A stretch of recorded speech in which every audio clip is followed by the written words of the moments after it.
नमस्कार, मी शिल्पा। न्यूज मराठी 24/7 च्या विशेष सेगमेंट प्रहारमध्ये आपल्या सर्वांचं स्वागत। आपण जन्माला येतो तेव्हा आपलं भविष्य आपल्या हातात नसतं, पण कोणाच्याही पोटी आणि कोणत्या शरीरात जन्माला यावं हे तरी आपल्या हातात असतं का? निसर्गाच्या एका वेगळ्या निर्णयामुळे ज्यांना आपण किन्नर किंवा तृतीयपंथी म्हणतो, त्यात त्यांचा काय दोष?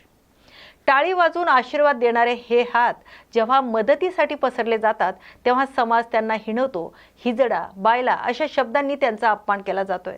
पण विचार करा, जर असं मूल तुमच्या आमच्या घरात जन्माला आलं असतं तर आपण त्यांना रस्त्यावर सोडलं असतं का? आजचा विशेष रिपोर्टमध्ये आपण उघड करणार आहोत किन्नर समाजाची वेदना आणि त्यांच्या नावावर चालणाऱ्या भामटेगिरीचा बाजार। एखाद्या घरात तृतीयपंथी अपत्य जन्माला आले की आनंदाऐवजी तिथे सुटकासारखी परिस्थिती निर्माण होते। लोक लज्जेस्तव पोटच्या गोळ्याला घराबाहेर काढलं जातंय। इथूनच सुरू होतो त्यांचा नरकवास। शाळेत प्रवेश घ्यायला गेलं तर इतर मुले चिडवतात, शिक्षक वेगळ्या नजरेने पाहतात, परिणामी शिक्षणाचे दरवाजे त्यांच्यासाठी कायमचे बंद होतात। नोकरीच्या ठिकाणी तर विचार करायलाच नको। मग जगायचं कसं?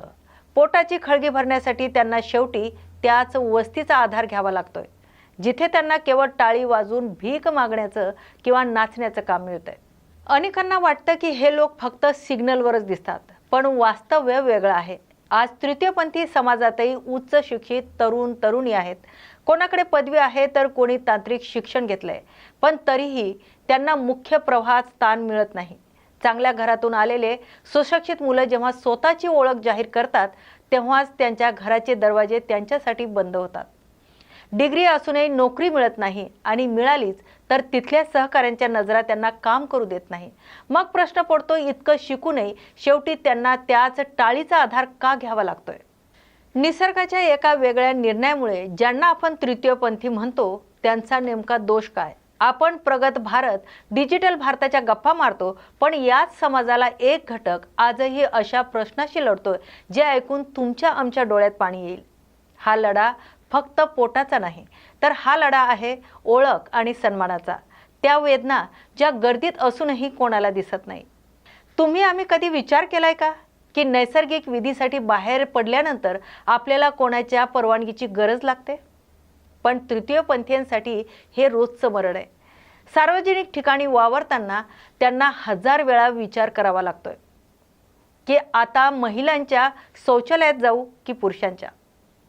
पुरुषांच्या विभागात गेलं तर तिथे त्यांची टिंगल उडवली जाते, शारीरिक छळाची भीती असते।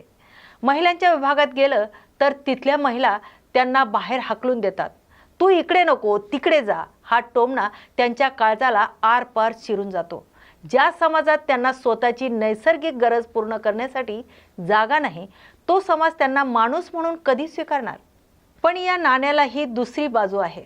आजकाल सिग्नलवर, रेल्वे स्टेशनवर किंवा नाक्यावर गाड्या अडवून जबरदस्तीने पैसे मागणारे अनेक जण दिसतात। एकीकडे हा जगण्याचा संघर्ष असताना दुसरीकडे समाजाची दिशाभूल करणाऱ्या बोगस टोळ्या सक्रिय आहेत। केवळ पैसा कमवण्यासाठी किंवा तृतीयपंथीयांचं सोंग घेणारे धडधाकट तरुण आज खऱ्या किन्नर समाजाची प्रतिमा मलिन करतायत। त्यांच्या उद्धटपणामुळे सामान्य माणसांच्या मनात घृणा निर्माण होते, ज्याचा फटका ज्या तरुण, सुशिक्षित आणि गरजू तृतीयपंथींना बसतोय। हे खरंच सन्मानाने जगू इच्छितात। ही गुंडगिरी थांबवण्यासाठी प्रशासन काय करतंय? या बोगस टोळ्यांचे म्होरके कोण आहेत? आमचा प्रश्न सरकारला आहे, तृतीयपंथीयांसाठी स्वतंत्र शिक्षण आणि आरक्षणाची तरतूद केवळ कागदावरच का आहे? आणि त्याचबरोबर शाळा आणि कॉलेजामध्ये जेंडर सेन्सिटायझेशन हा कार्यक्रम का राबवला जात नाही, जेणेकरून पुढची पिढी त्यांना माणूस म्हणून स्वीकारेल? सिग्नलवर होणारी वसुली आणि बोगस किन्नरांच्या रॅकेटवर पोलीस का कार्यवाही करत नाही? प्रशासनाने आता ठोस पावलं उचलणं गरजेचं आहे। प्रशासनाने आता केवळ ओळखपत्र देऊन थांबू नये, तर अशा मुलांसाठी विशेष निवासी शाळा हव्यात, जिथे त्यांना सुरक्षित वाटेल, त्यांच्या कौशल्याचा विकास होईल। त्यांना beauty parlour, driving, office work अशा कामाचं प्रशिक्षण देऊन मुख्य प्रवाहात आणलं पाहिजे। सोंग घेऊन पैसे मागणाऱ्या बोगस टोळ्यांवर मोका किंवा कठोर गुन्हे दाखल व्हावेत। सामाजिक संस्थांनी केवळ निधी गोळा न करता त्यांना कौटुंबिक आधार मिळवून देण्याचं काम करावं। प्रत्येक सार्वजनिक ठिकाणी थर्ड जेंडरसाठी स्वतंत्र प्रसाधनाची निर्मिती सक्तीची व्हावी। कॉर्पोरेट कंपन्यांनी केवळ डायव्हर्सिटीच्या गप्पा न मारता सुशिक्षित तृतीयपंथीयांना सन्मानाने नोकऱ्या द्याव्यात. सोंग घेऊन फसवणूक करणाऱ्यांवर कठोर कारवाई करावी. खऱ्या किन्नरांना आरक्षण द्यावं आणि त्यांना तुमचा तिरस्कार नको, त्यांना तुमची किवही नको. त्यांना हवी आहे फक्त स्वीकृती. ते सुद्धा याच मातीचे नागरिक आहेत.